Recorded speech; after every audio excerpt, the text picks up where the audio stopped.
साथियों नमस्कार। पटना बिहार से मैं अमिताभ कुमार दास, आईपीएस 94 बैच, और आप देख रहे हैं मेरा अपना यूट्यूब चैनल दास बोले बिंदास। क्योंकि जब बुजदिलों ने मुंह में दही जमा लिया हो तो दास का बिंदास बोलना जरूरी हो जाता है। साथियों, आज मैं आपको लल्लू मुखिया की कहानी सुनाऊंगा, जो एक हत्या के मामले में फरार चल रहा है। ये बहुत रोचक और ज्ञानवर्धक वीडियो है, इसे आखिर तक दिल थाम कर देखिए। ये कहानी शुरू से शुरू करते हैं। लल्लू मुखिया के बाहर का नाम है, सरकारी नाम आप जिसे कह सकते हैं, कर्णवीर सिंह यादव। और ऐसे ये लल्लू मुखिया के नाम से कुख्यात है, बदनाम है। ये जो लल्लू मुखिया है ये रहने वाला है पटना जिला में बाढ़ थाना क्षेत्र है। बाढ़ थाना क्षेत्र में ही एक गांव है नवादा। नवादा गांव का रहने वाला है। लल्लू मुखिया ने 2 शादियां की है। अब देखिए, मेरी एक शादी नहीं हुई और लल्लू मुखिया ने 2 शादियां कर ली है। और उसकी जो पहली पत्नी है वो नवादा पंचायत की मुखिया रह चुकी है। लल्लू मुखिया की एक और पहचान है कि वो माफिया डॉन अनंत सिंह का एक समय काफी ज्यादा करीबी हुआ करता था। अनंत सिंह का आप उसको दुलरुआ कह सकते हैं। और एक समय ऐसा था जब एनटीपीसी में अनंत सिंह के जो ठेके होते थे, उन ठेकों का जिम्मा, उनको पास कराने का जिम्मा, काम कराने का जिम्मा, ये सब लल्लू मुखिया के कंधों पर था। अब आप कहेंगे कि एनटीपीसी क्या होता है, तो एनटीपीसी का मतलब होता है नेशनल थर्मल पावर कॉरपोरेशन। ये बाढ़ में है और एक बहुत लंबा चौड़ा पावर कॉरपोरेशन है। और इसके ठेके जो होते हैं वो करोड़ों करोड़ के ठेके में होते हैं। और उस इलाके में अनंत सिंह की इतनी दहशत है कि कहते हैं कि दूसरे किसी को वहां टेंडर डालने की हिम्मत ही नहीं होती है। जो टेंडर डाले जाते हैं वो अनंत सिंह की ओर से डाले जाते हैं, उसके लोगों द्वारा डाले जाते हैं। और एनटीपीसी के ठेकों से अनंत सिंह ने अकूत कमाई की है। आप इसी से समझ सकते हैं कि पाटलिपुत्र कॉलोनी में सहयोग अस्पताल के बगल में अनंत सिंह का एक बड़ा सा ये होटल है, होटल बुद्धा हेरिटेज। अब बताइए, इससे बड़ा मजाक क्या हुआ कि एक माफिया डॉन गौतम बुद्ध के नाम पर खोल रहा है होटल। लेकिन ये सब मजाक होते रहते हैं बिहार में। और एक एसके पुरी में एक अनंत सिंह की पत्नी के नाम पर होटल है, होटल बुद्धा इन। तो इतने सारे होटलों का मालिक बना हुआ है अनंत सिंह। और इसमें एक बड़ी वजह है एनटीपीसी के ठेकों पर उसका कब्जा। अब ये जो लल्लू मुखिया है, लल्लू मुखिया पर 1 नहीं, 2 नहीं, 3 नहीं, कुल मिलाकर 15 मामले दर्ज हैं। और ज्यादातर जो मामले हैं वो संगीन मुकदमे हैं, जैसे हत्या का मुकदमा है, अपहरण का मुकदमा है, रंगदारी का मुकदमा है, ठगी का मुकदमा है, फर्जीवाड़ा का मुकदमा है। अभी हाल में सुप्रीम कोर्ट ने बिहार के संदर्भ में एक टिप्पणी की है कि यदि बिहार में आप पर मुकदमे नहीं दर्ज हो, आप अपराधी नहीं हो, तो आप मुखिया बन ही नहीं सकते। तो इस बात को लल्लू मुखिया ने एकदम चरितार्थ कर दिया है। अब देखिए, ये जो लल्लू मुखिया है इसने बाढ़ विधानसभा सीट से पिछला चुनाव लड़ा था। ये राजद के टिकट के लिए हाथ पैर मार रहा था, वो टिकट नहीं मिला तो ये निर्दलीय प्रत्याशी के रूप में खड़ा हुआ, हार गया। लेकिन इसने 38,000 से ज्यादा वोट हासिल किए। तो उस इलाके में लल्लू मुखिया का भी काफी, आप कह सकते हैं, भौकाल टाइट है। 2019 में एक ऑडियो टेप काफी ज्यादा वायरल हुआ था। और उस ऑडियो टेप में बताया गया था कि लल्लू मुखिया और अनंत सिंह की बातचीत हो रही है। बातचीत ये हो रही थी कि मुकेश सिंह और भोला सिंह नाम के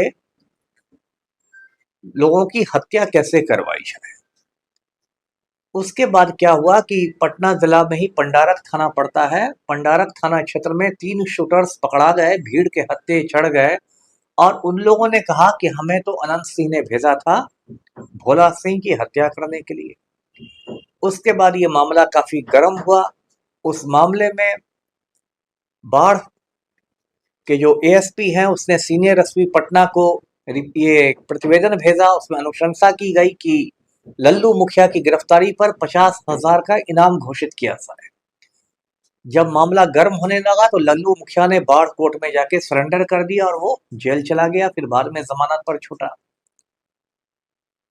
इसी बीच एक और घटना हुई, वो घटना हुई 2023 में।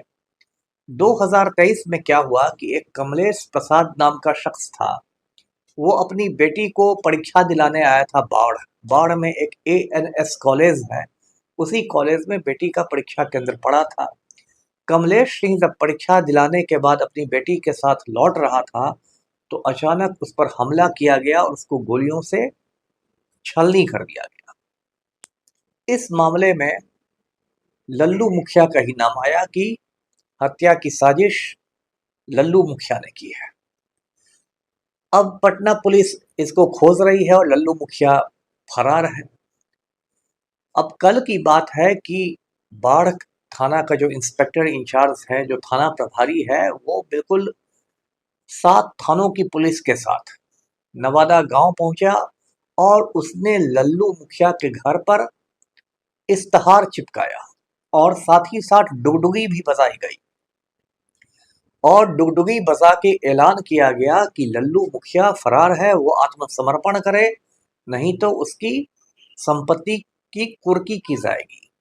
अब ये एक कानूनी प्रक्रिया है, जब कोई वारंट के बाद नहीं पकड़ाता है तो इश्तहार आता है और उसके बाद भी वो नहीं सरेंडर करता है तो कुर्की की जाती है उसकी चल संपत्ति की और प्रॉपर्टी अटैचमेंट करके उसके सामान को थाना के मालखाना में रख दिया जाता है। जब वो सरेंडर करता है तब उसका सामान रिलीज किया जाता है, मुक्त किया जाता है। अब देखिए लल्लू मुखिया का कितना खौफ है कि बाढ़ थाना के इंस्पेक्टर की अकेले जाने की हिम्मत नहीं हुई उसके गांव पर, उसके घर पर 7 थानों की पुलिस गई, तब इंस्पेक्टर साहब का मनोबल ऊंचा हुआ और तब वो जाकर इश्तहार चिपका सके। ये तो हालत हो गई है सुशासन की। अब देखिए 7 महीने बाद, अब आज से तो अप्रैल भी शुरू हो गया, 7 महीने बाद बिहार में विधानसभा चुनाव होंगे। लल्लू मुखिया खूंखार क्रिमिनल है ही, बिहार में ऐसे भी जो खूंखार क्रिमिनल होते हैं युवा और कर्मठ समाज सेवी बन ही जाते हैं, तो पूरी संभावना है कि लल्लू मुखिया बाढ़ विधानसभा से फिर चुनाव लड़ेगा। इसी बीच उसने एक राजनीतिक पार्टी भी बना ली है जिसका नाम है लोहिया जनता दल।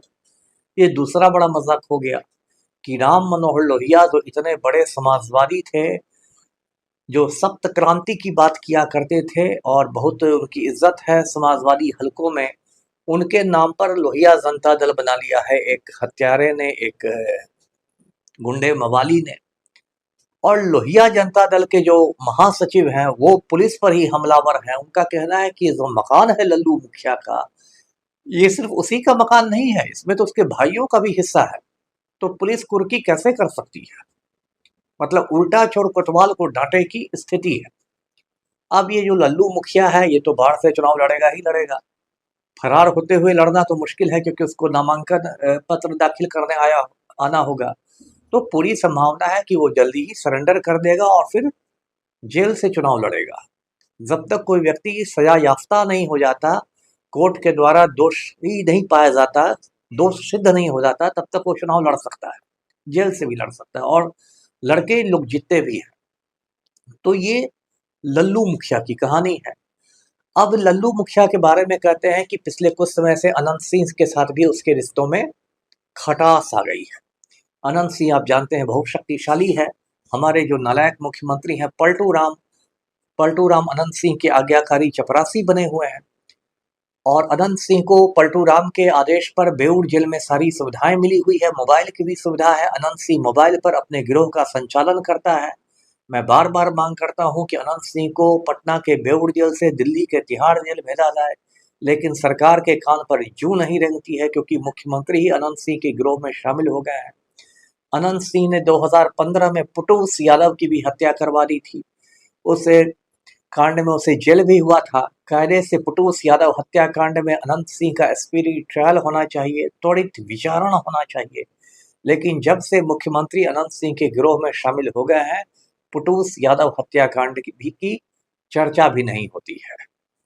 तो साथियों, लल्लू मुखिया की चर्चा के समय मुझे एक दूसरा मुखिया याद आ गया, संजीव मुखिया, जो पेपर लीक माफिया का सरगना है। वो भी फरार है और बिहार पुलिस उसको भी नहीं पकड़ पा रही है। संक्षेप में आज की जो स्थिति है बिहार की, वो बहुत गंभीर है। देश बिहार में, पूरे प्रदेश में माफिया राज है, गुंडा राज है।